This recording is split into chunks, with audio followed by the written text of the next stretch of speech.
Europos parlamente buvo pristatyta 2013 m. ES augimo apžvalga, kurios tikslas nustatyti valstybėms narėms šių metų ES ekonominius ir socialinius prioritetus.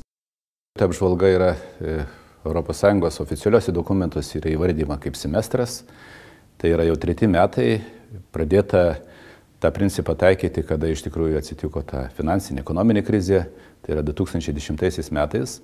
Tai yra, kada kiekvienų metų pačioj pradžioje ES peržvelgia tam tikrus prioritetus, kurie turi būti skirti šitie metam, pavyzdžiui, 2013 metam, ekonominėje ir dabar, kas yra nauja, ir socialinėje politikoje.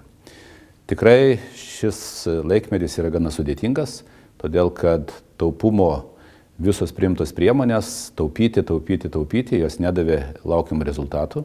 Šiandieną ekonominė situacija ir ypatingai socialinė situacija atskiruose valstybėse yra bloga. Netgi yra priskaičiuojama, kad ES yra apie 28 milijonai bedarbių, o pietinėse valstybėse jaunimo tarpe bedarbystė sudaro nuo 50 iki 60%. Pagrindinis ES 2013 m. tikslas – paskatinti ekonomikos augimą, kuriant darbo vietas. Todėl ypatingas ES dėmesys šiais metais bus skiriamas mažų ir vidutinių įmonių paramai. Netgi yra numatyti atskiri paramos mechanizmai per Europos investicinį banką.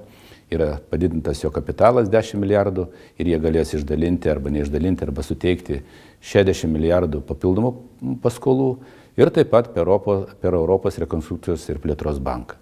Tai yra tos priemonės, kurios iš tikrųjų skatins arba suteiks valstybėm pasinaudoti šitais mechanizmais ir todėl taip pat raginčiau ir Lietuvą, kuo greičiau išsiaiškinti tos paramos gavimo reikalavimus ir kad mūsų visoje valstybėje būtų karts nuo karto informuojama, netgi sistemingai informuojama, kaip vis dėlto reikia palaikyti smulkų ir vidutinį verslą.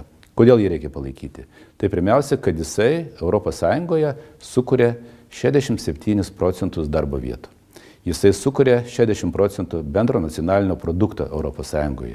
Kitaip sakant, tai yra pats pagrindinis darbdavys, smulkus ir vidutinis verslas.